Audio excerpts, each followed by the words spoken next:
Por favor, nos ajude deixando seu gostei no vídeo.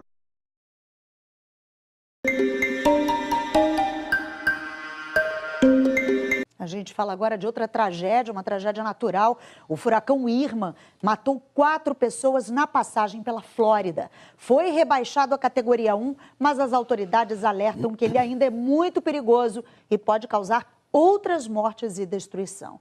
Às 3 horas da manhã, horário de Brasília, o Irma girava ali no centro-oeste da Flórida, na região metropolitana de Tampa e de Orlando, com ventos de 135 quilômetros por hora. O Centro Nacional de Furacões lançou um alerta de enchentes para toda a costa oeste da Flórida e também para o litoral da Geórgia e da Carolina do Sul. Durante a semana, o Irma vai provocar chuva forte e ventania em todo o sudeste americano. E agora a gente conversa com o Thiago Weltz, que está em Nova York, e nos traz as últimas informações sobre a passagem do furacão Irma pelos Estados Unidos, pelo estado da Flórida. Bom dia, Thiago. Bom dia, Chico. O governador da Flórida foi bem claro. Ele disse que ainda não é hora de baixar a guarda. O Irma já provocou muito estrago e ainda tem muita chuva e vento pela frente.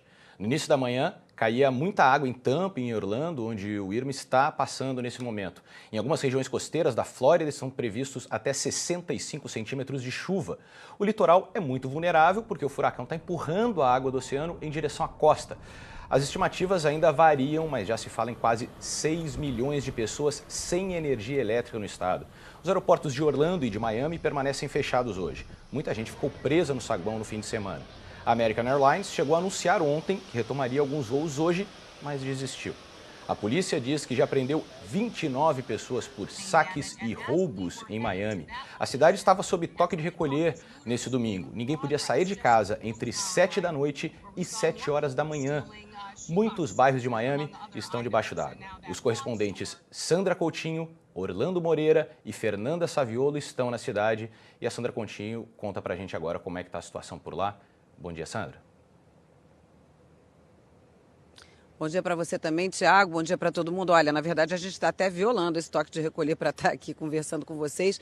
Mas olha, a gente está na Avenida Litorânea, aqui de Miami. Isso aqui tinha virado um rio ao longo do dia todo ontem. Mas a gente vê agora que a maré começou a baixar.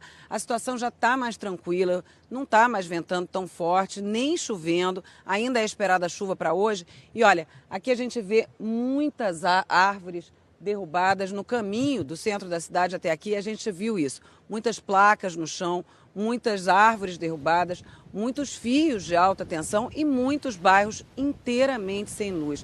Agora, a polícia aqui de Miami, os bombeiros, usaram ao longo dos resgates, ao longo do dia de ontem, um veículo totalmente blindado que enfrenta grandes inundações. E uma das histórias que comoveram os moradores de Miami aqui ontem foi a história de um bebê em North Miami Beach, né, uma parte que não tinha sido obrigatório sair das casas, um bebê de 4 meses que estava com a mãe dentro de casa e ela começou a ficar desesperada porque a água começou a subir e graças a esse veículo blindado que pode passar por dentro da água até uma altura bem alta, até 4, 5 metros de inundação, esses bombeiros conseguiram resgatar esse bebê. E aí sim a família pôde respirar aliviado. O mesmo veículo foi usado em Palm Beach para retirar 35 pessoas que estavam num prédio que também foi inundado pela força da água. Foi um dia muito complicado ontem por aqui. A gente vai ver na reportagem. A força do vento destelhou esta casa em Miami. Árvores também foram arrancadas. E na parte baixa da cidade, as tradicionais avenidas se transformaram em rios. Imagens gravadas pelo celular mostram as rajadas de vento empurrando a água pelas ruas. Miami, sempre movimentada, ficou completamente deserta neste domingo. A população respeitou o toque de recolher e se abrigou em locais seguros. Entre os poucos que se arriscaram, este meteorologista brigou com a tempestade para registrar uma ventania de quase 200 quilômetros por hora. O repórter também se aventurou no meio do temporal. Esta moradora fez um vídeo do apartamento dela e da entrada do prédio. Ela diz que todo o quarteirão está coberto de água. As pessoas estão apavoradas. Ninguém nunca viu isso antes. Durante o trajeto, Irma castigou a cidade de Naples, na costa oeste, com ventos de 195 km/h. Em Palm Bay, muitos trailers foram destruídos e os destroços atingiram a rede elétrica. À noite, o furacão chegou a Tampa, provocando ondas de mais de 2 metros de altura. A cidade também registrou um fenômeno raro. Por causa da baixa pressão, o mar recuou mais de 100 metros. Barcos ficaram encalhados e o que deveria ser o pier virou um banco de areia. Quase 12 horas depois da chegada do furacão Irma aqui ao estado da Flórida, a situação é essa. Ainda venta muito forte por aqui, mas a chuva pelo menos deu uma trégua. Agora é o momento de começar a avaliar os prejuízos. Na Flórida, 6,5 milhões de pessoas tiveram que sair de casa. Quase 1/3 da população do estado. O governador da Flórida, Rick Scott, não mediu palavras para convencer a população a se proteger. Não ache que a tempestade acabou quando parar de ventar. O furacão pode te matar. O presidente Donald Trump atendeu ao pedido do governador da Flórida e decretou situação de emergência federal e prometeu ajuda da União. Nós nunca vimos algo assim, mas vamos nos recuperar e reconstruir o mais rápido possível. Antes de atingir a Flórida, o furacão Irma passou pela ilha de Cuba, ainda na categoria 5, a mais forte. A tormenta provocou ondas de 11 metros de altura, que destruíram casas e até o famoso Hotel Copacabana. Os turistas tiveram que ser retirados das áreas inundadas e os serviços de emergência passaram o dia resgatando moradores.